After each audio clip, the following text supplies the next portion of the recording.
What is going on, everybody? It is your boy Npc'S, and today I'm going to be bringing you my PvE build that I enjoy using when playing PvE. Now this build is an assault rifle based build using the specialist, the survivalist. So I'll get into why I'm using the survivalist near the end of the video, but no, this build is built around damage to elites, but not too much damage to elites. The biggest mistake I see a lot of people doing is stacking 100 plus damage to elites on their build, and then when they fight regular enemies that aren't gold or named enemies, they're having problems.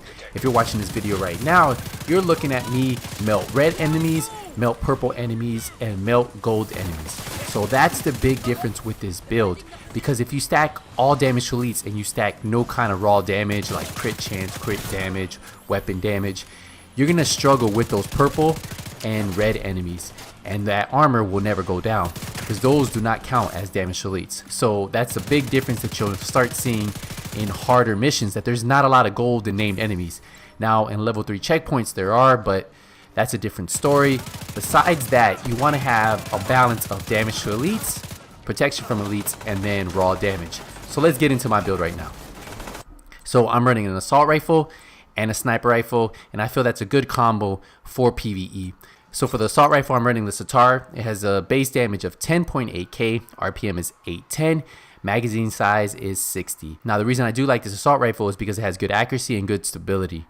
Now the talents I'm running are breadbasket. Landing body shots adds a stack bonus of 5% headshot damage to the next headshot for 10 seconds. Max stack is 10, so that's an additional 50% headshot damage that you can get if you hit 10 shots to the body, then hit that headshot. Now this works great for those builds that run 5 offensive stats or more. I have distance on here, 15% optimal range, so I have less damage fall off, and then I'm running transmission. While holstered, shock applied to agent transfers to the enemy within 10 meters, can occur every 60 seconds. Now that talent, I wouldn't mind having that one taken off of it. Now the way I have this assault rifle modded, I am running a lot of damage to elites. So on the scope, I have plus 10% damage to elites, negative 15% optimal range. So that's where the talent on the rifle kind of balances out a little bit. Then I'm running on the laser pointer, 10% critical hit chance, negative 10% stability, but on the muzzle I'm running 10% damage to elites and negative 15% stability. And I felt that with my assault rifle, they're so easy to control, whether you're on console or on PC, that you don't have to really worry about the stability too much. For the magazine, I'm running an additional 30 rounds, but I get a negative 10% rate of fire, so that's why my magazine size is at 60. Now for the Model 700, it has Ranger. Every 5 meters you are from the target grants 2% weapon damage. I think this is the best talent to have on your sniper rifles. We have Jazz Hands plus 10% reload speed, which is great because the Model 700 is very slow to reload. And then I have the bottom talents Recharge while equipped. Skills deployed at full armor have 25% longer duration, charges, and ammo. And that's a great talent to have. Now I'm only running the scope that's going to give me 30% headshot damage and negative 20% reload speed. For the pistol, I really don't worry about the pistol. You don't really use it too much, but I do like having a pistol that has stop, drop, and roll on there while equipped. Rolling removes burning, bleeding, and poisonous status effects. Now, one thing I've noticed is you don't have to switch to your pistol to remove that effect. So as long as you have it equipped to the gear set, you're good to go. So if we get into the gear set, you're going to see for the mask, I'm running a RK mask, which is going to give me 10% hazard protection. If you play Division 1, that's like exotic damage resilience. So burn damage, anything from the flamethrower, any kind of that exotic damage is what that's going to protect you from. They just put it all into one hazard protection. That's what that. Then for the attributes, I'm running critical hit chance, 29% damage to elites, and then for the talent, hard hitting, 15% damage to elites. Now what I recommend to make sure you guys have some balance between damage to elites and raw damage, you want to have that critical hit chance, and you want to have some critical hit damage, and then of course weapon damage on your build. For the chest, I have 10% assault rifle damage. For the attributes, I'm running bonus armor, weapon damage, and headshot damage. Really good talents to have: headshot damage, weapon damage, more raw damage, right? And then of course bonus armor to get my armor up there. For the talents, I'm running Berserk, 10% weapon damage for every 10% of max armor depleted. This is great because once those NPCs start hitting you, they keep dropping your armor, you start hitting harder and harder and harder. Now it does require you to have a shotgun, SMG, or assault rifle. Now I also have the talent hardened, so I get an additional 10% armor.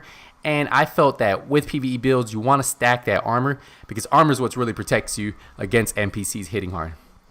Now it does have the defense protocol mod slot, and this is going to give me 1,800 health. It's going to give me some bleed resistance and some shock resistance. For the holster, I'm running the Douglas and Harding holster. This is going to give me 5% accuracy.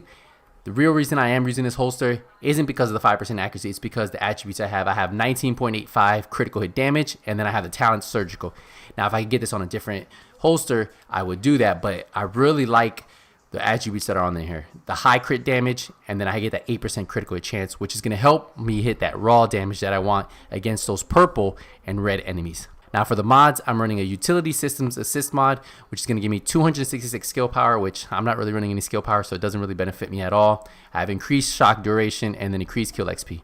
So the only benefit I'm really getting here is that 2% increased kill XP. For the knee pads, I'm running the Gila Guard, and this is going to give me 5% total armor. So that's why you see my armor is at 190,000, and that helps me kind of face tank those NPCs.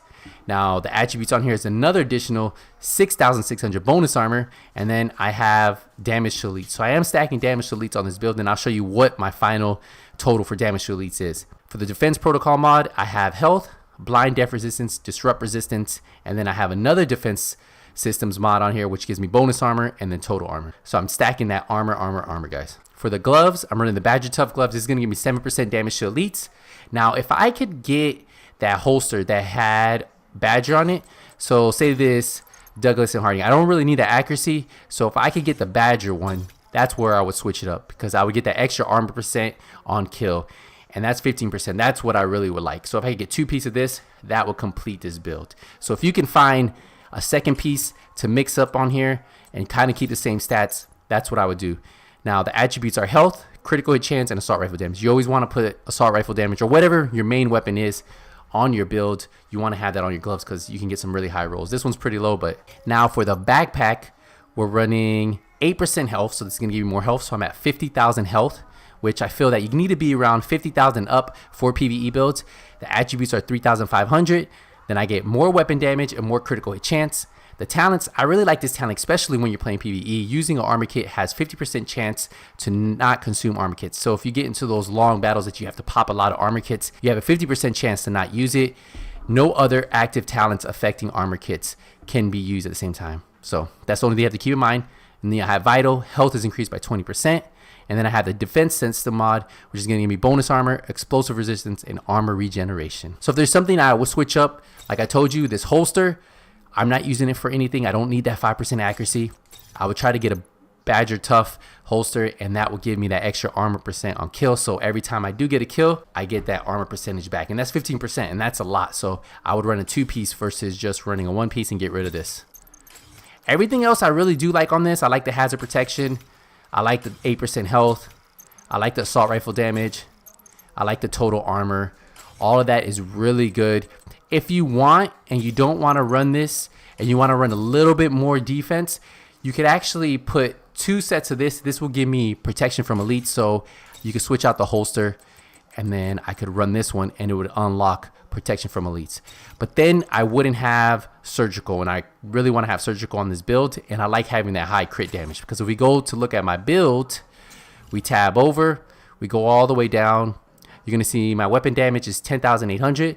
I have 32% crit chance, I have 44% crit damage, and 67% headshot damage. So that's where I'm getting some raw damage to kill those red and purple enemies. And now once I get to the gold and named enemies, look at my damage to elites, 86%. I think anything above 80% damage to elites is enough to melt those gold enemies. As you guys seen on the clips in this video, I'm melting those red, those purple, and those gold enemies. So it's not really hard to get through that armor. And then I have all weapon damage bonus of 10.5. I'm running 27% assault rifle damage bonus. So that's where I'm getting a lot of my damage. And then of course, I have hazard protection, I have bleed, I have blind death, I have burn, I have disorient, I have disrupt, I have shock. So I have a lot of resistance on this build. And remember, you need to run survivalist with this build so you can get that additional 15% assault rifle. So if you're not running that, that might change your build up a little. So if we go to my survivalist, I'm getting 15% increased assault rifle damage right there. Remember, group members get 10% bonus damage to targets with status effects. And then also, I'm getting 15% increased protection from elites. So that's those golden named enemies with this build, guys. And then you always want to make sure you max out your signature weapon. So when you do get those bolts to shoot at people, 145% increased ammo. Everything else is okay. You really don't need it.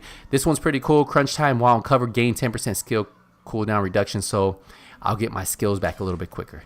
And the skills I'm running, that's the last thing we're gonna get into, is I'm running the chem launcher. This is great for when I'm in cover. I can just pop it and it heals me really quick, and you can stack these so I can drop 2 heals right away. And then I like running a turret because it helps give me some kind of cover fire. So if I could drop my turret down, I can move to another cover, and this will lay down some suppressive fire, let me flank the enemy, and then be able to shoot them in. And it hits pretty decent. It's not horrible. It hits pretty decent. So if I'm putting enough damage on the NPCs, the turret might even finish them off. So those are my 2 go-to skills when I'm running solo.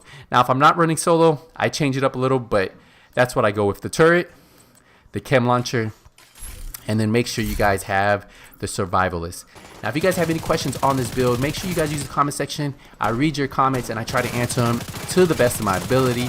Also, if you're new to my channel, first time watching a video, hit that subscribe button, turn the notification bell on, so when I release a video, you guys get notified. If there's any builds you guys want me to continue to do, I am working on some builds, but with World Tier 5 coming out shortly, it's around the corner, I'm kind of hesitant to how many builds I want to put out before World Tier 5 comes out, because it comes out April 5th, so that's Friday. So I'm still debating. I wanted to put out this PvE build since we are going to have Tidal Basin unlocking, and Tidal Basin is going to be a pretty tough stronghold from what I've heard.